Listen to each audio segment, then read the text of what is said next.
everyone, it's Amanda, and today I'm going to do my June wrap-up. I'm really early with this, so I'm kind of proud of myself. Not usually early with my June wrap-up, but here we are. So I ended up rating like 17 books this month, which is a whole lot of books. I always do best in the summer months because I don't work, so I'm going to try to go through them as quickly as possible. The first books I'm going to show you are the ones that I showed in my Rainbow-thon wrap-up. These are the ones I read for the Rainbow-thon, and I'll link that video below if you want to know more. I'm just going to go through these very quickly. I read Velocity by Dean Koontz, and I gave this 4 stars. Trance by Linda Gerber, and I gave this 2 stars. The Man from Primrose Lane by James Renner. I didn't finish this one, so I didn't rate it. It just had content that made me very uncomfortable, and I just didn't want to finish it. And for my blue book, I chose Popular by Maya Van Wagenen, and I gave this 3 stars. I also discovered the Point Horror Book Club this month. It is on Twitter, and you search the hashtag Point Horror Book Club, and you can find this group of people that love point horror. Every month they read a new book, and on the 13th of the month they discuss it. The book selection for June was Teacher's Pet by Richie Tankersley Cusick. So I read this.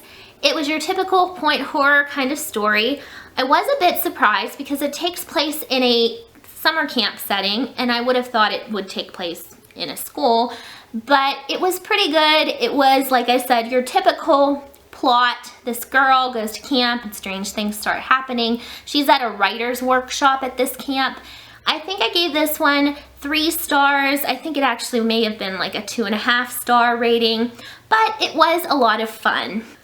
Then I read In the Woods by Tana French. I started this in May and it went over into June. This book took me a very long time to read because it is a dense book. It's got a lot of text, and it's a pretty big book.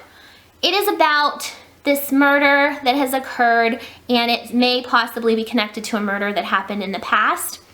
It's part of a series, and I know a lot of people have a lot of love for this book, but I personally really just didn't enjoy it that much.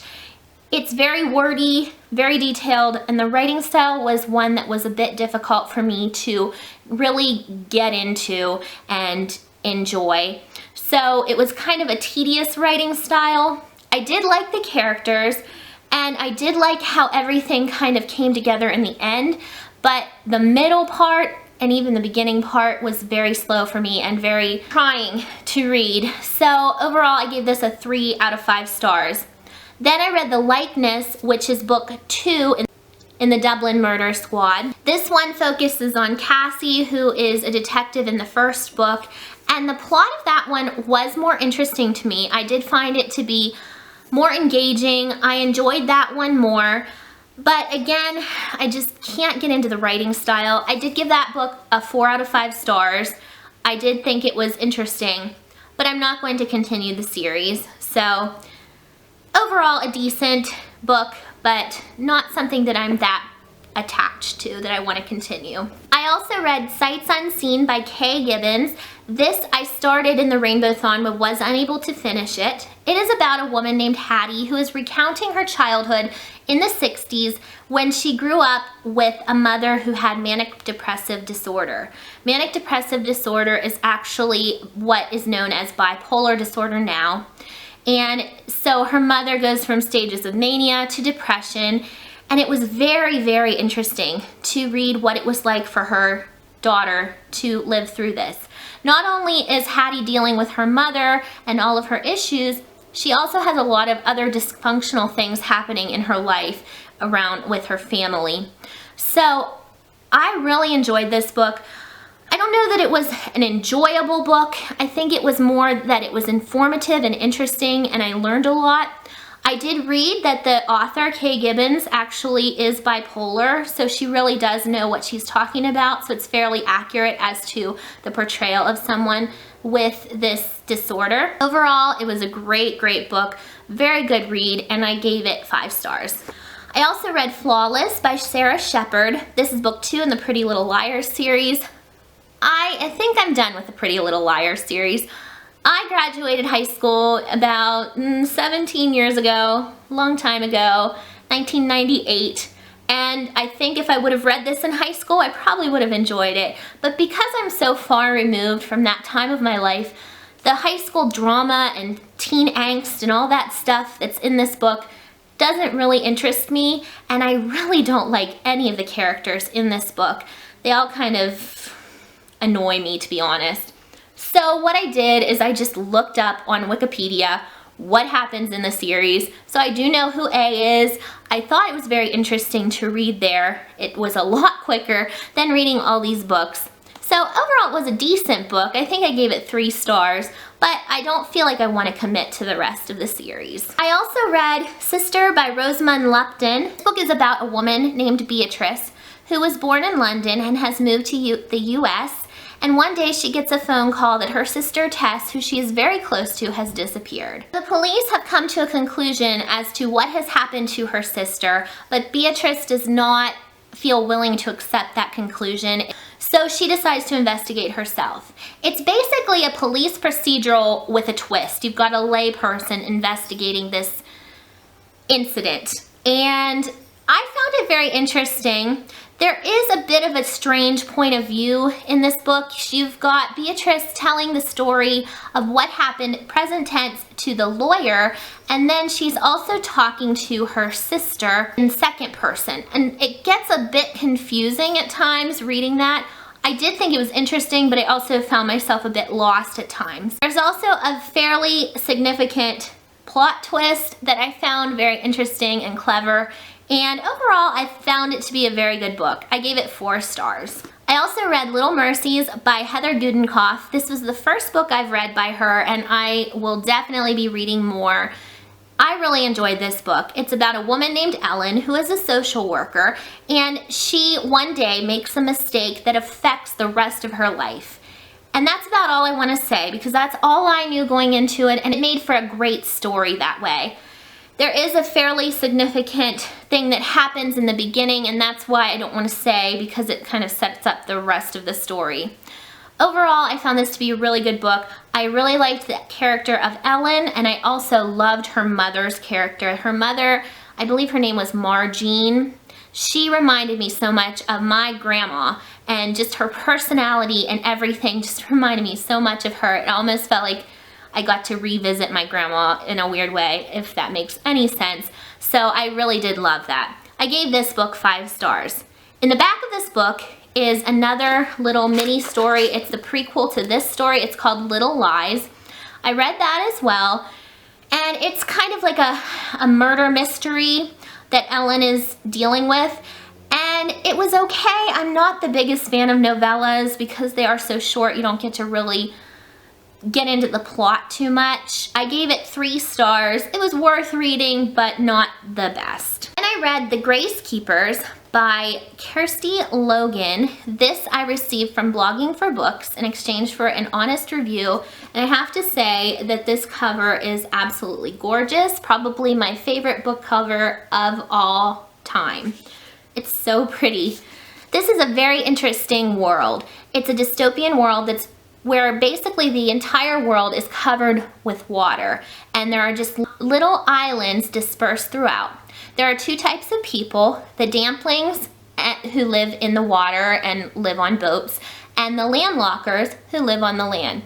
And they don't really get along very well. It's kind of like a class system. The main character's name is Callanish, and she is a grace keeper. She helps put the dead to rest in the water. And there's another character who is part of a floating circus, and her name is North, and she has a bear, which is very unusual because there aren't a lot of animals left. So she does an act with a bear, and one day North and Callanish's worlds kind of collide. It's just really, really interesting. It's a fantasy. I heard it was compared to the Night Circus, and I totally see that, and I agree. So if you loved the Night Circus, I think you would like this, because you do have the circus aspect, and the imagery is similar. It's just beautiful, a very interesting world that has been created. I loved this book, and I believe I gave it 4.5 stars. I just finished The Ice Twins by S.J. Tremaine on the very last day of the month. I read it in one day, which is very rare for me to read a 300-page book in a month. That's amazing. So this book definitely held my interest. It was so gripping. It's about a couple named Sarah and Angus, and they have a daughter named Kirsty. 13 months ago, Kirsty's twin sister Lydia died. So Sarah and Angus are dealing with the loss of their daughter, and so Angus has decided to move his family to this island that belonged to his grandma. It's this little deserted island that has a lighthouse and a cottage, and he inherited it. So they're going to move there, and they have to drive there, and then they get on a boat to get to it back and forth. So they're kind of isolated. And one day when Sarah is talking to Kirsty, Kirsty looks at her and says, "Mommy, why are you calling me Kirsty? Kirsty died. I'm Lydia." And the story goes from there. It was crazy. It's a twisty-turny, wild ride. So good. There's some very creepy moments in this book. It has just about everything. It's just really, really well done. Perfect psychological thriller. One of my favorites of the year, I would say. I gave this 5 stars. I also read The Accident by Linwood Barclay. This book was about a man whose wife was in a car accident, and he is unwilling to accept the conclusion that the police have come to as well. And he kind of gets drawn up into this crazy, convoluted world that he realizes his wife was kind of a part of. That's about all I want to say about that one. I never read anything by Linwood Barclay, but I had wanted to because his books all sound very good, and this one was very good. His writing is very similar to Harlan Coben, so if you like Harlan Coben, I think you'd like Linwood Barclay. The book was a great thriller, adventure kind of story, and I ended up giving it 3 stars. It was pretty good.